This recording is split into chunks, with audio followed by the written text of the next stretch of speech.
Good day everyone, and welcome back to the channel, and welcome back to the Journeyman series, episode number 6, and third and final year, should I say, at Saint Etienne. We'll get straight into it right after the intro.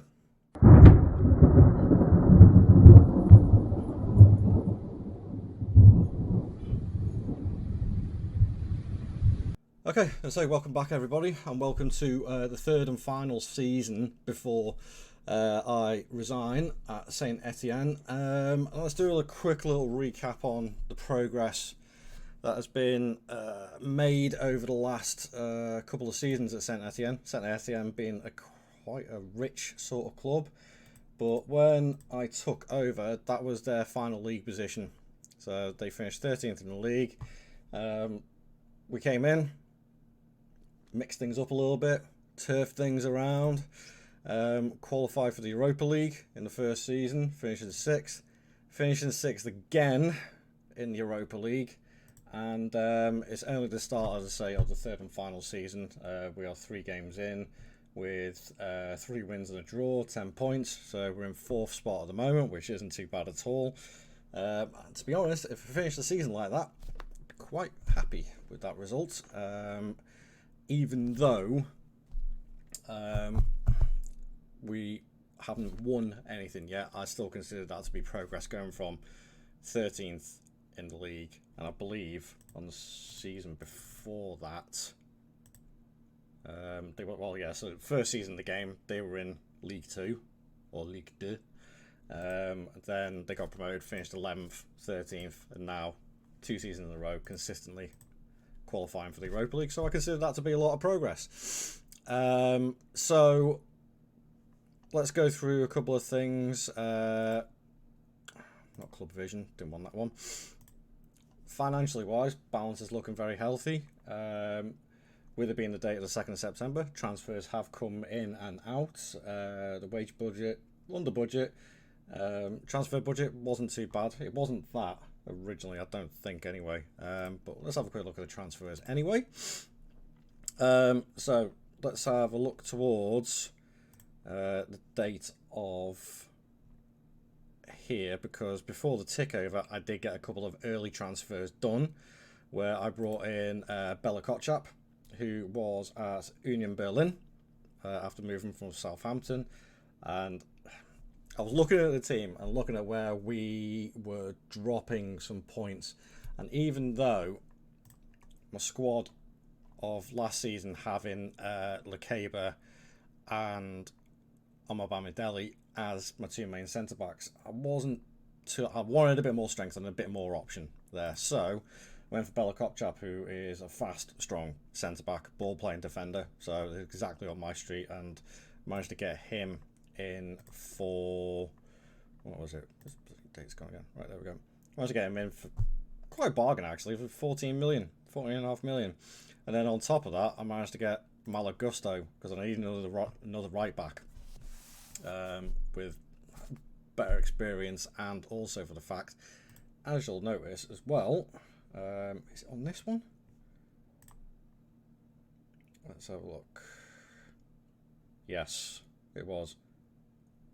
Taylor Bullet, he went out on loan. He wasn't happy, so he went out on loan to Sevilla, I think, with an option to buy on that. But on top of that, did spend a little bit more money. I'll show you the ones that went out.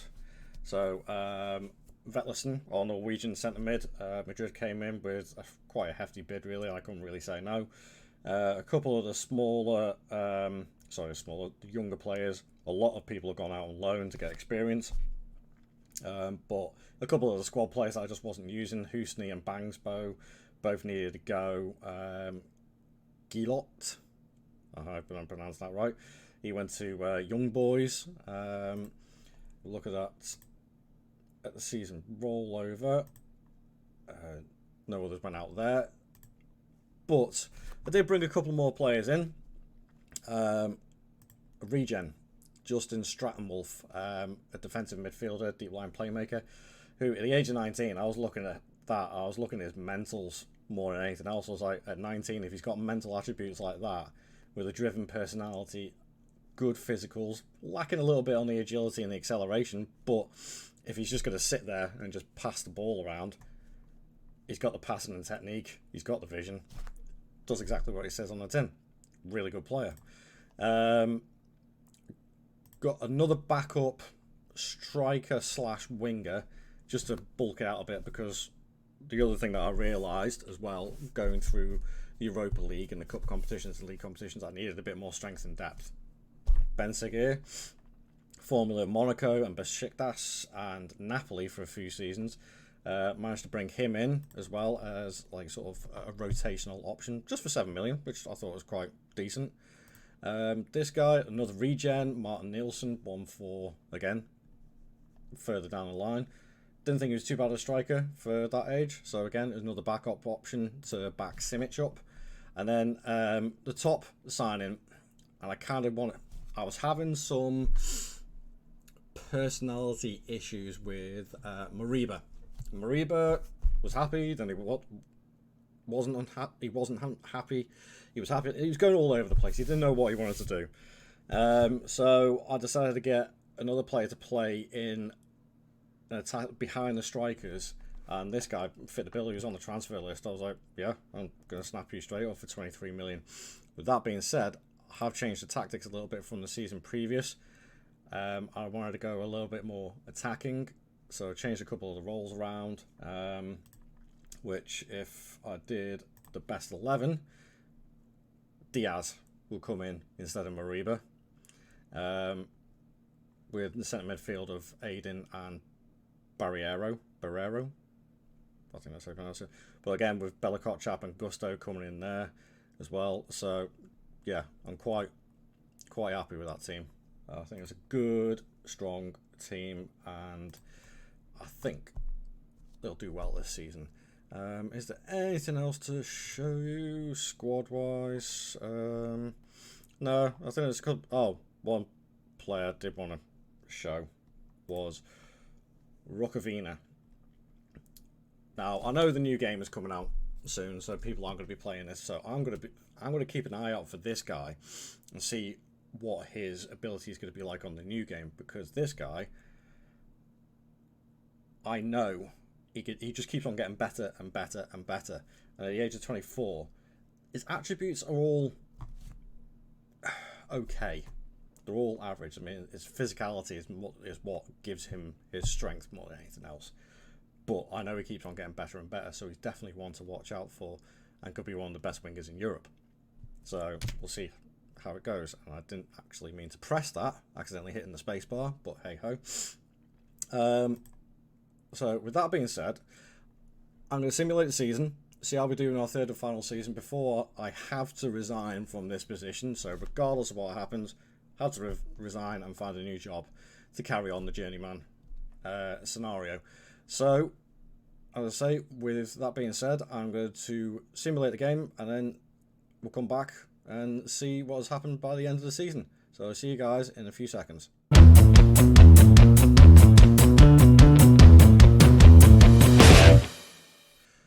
Welcome back, guys, and there we have again, another 6th place finish. So that's 3 seasons and 3 6th place finishes. Again, Europa League qualification, hopefully. We'll click on the league table. League table, yep, Europa League qualification again. 56 points. That's a horrible run in at the end of the season with only 1 win in our last 5. Which form really dropped off there. And the fact that we dropped, what, 3, 6, 2, 2, we dropped 10 points there. Those 10 points would have qualified us for the Champions League. I'm a little bit unhappy with that, because the previous was that 56 points there, 59 the season before, and 60 before that. So actually, the points wise, we've been dropping down. Now, what I'm hoping is that if we have a look at the other competitions, let's see what we've done, if anything. Oh. Oh,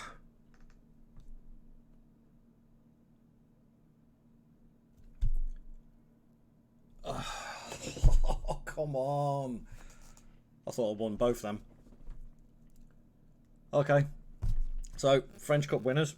That's good. That's another trophy into the trophy cabinet. So that'll look good on the old CV when I'm job hunting again. So the French Cup then. Who do we beat? Beat Rennes 1-0 in the final, which is good. So who else? Who on earth is that? Wow, non-league team getting all the way to the semi-finals. Fair play. And Rennes beat PSG in the semis. Can't knock that. So who do we have in the Europa League final? RC. Oh, another French team. Come on. RC Lens. And we lost 2-0. That's not good. Where did Lens... Lens finished below us, but they qualified for the Champions League because they won the Europa League. I'm not happy with that. I'm a little bit gutted, to say the least. But, you know what? As successful as... Well, as unsuccessful as I may perceive it, finishing 6th place again, that's still not bad. Got to the final, won another, and stabilised Saint Etienne as a European side. So I think all in all, 3 years, that's not too bad going. And I think if I would have stayed on for a couple of more years, probably would have been challenging up in the Champions League spots. But wasn't meant to be. So let's have a quick look at the squad. Let's have a look at the average ratings. Not many in there. Goals wise, Simic again, absolutely and utterly smashing it. 16 in Europe, 16 in League, 6 in the French Cup, 38 goals all in all this season. I'm happy with that. And then, see, there you go, again, Rukavina, 18 goals this season with 7 assists, playing the vast majority of them as well. So what's that? 9 and 9 in both the League and Europe as well. So, and again, more improvement all the way around. Get him into your saves. I'm really hoping that in FM24 that he's got a good potential still, and you get him and you build him up and he'll be a European class winger. Brahim Diaz, my new signing, 21 assists and 12 goals. Brilliant. Marquinhos again, 12 goals, 6 assists, 11 from... Well, oh no, he's out on loan. Bella Kotchap with 5. So, overall, quite happy with that. Let's have a look at the financial side of things. Transfer budget, 50 million for the next manager, whoever that will be, coming in. So all in all, not too bad. Let's have a quick look at my manager profile. My reputation is now 4-star. I've got a very good reputation of signing young players and stuff like that. My stats are looking good. Trophy-wise, 1 runner-up, 8 trophies won. Admittedly, the majority of them won in Croatia, but still, it all counts. So I think there's only one thing left to do, and that is not retire, contract, resign. Resign from the club, and then we'll go job hunting, and then we'll see in the next episode who I end up going for and what sort of challenge I can present for us. Okay, so thank you very much for watching, guys.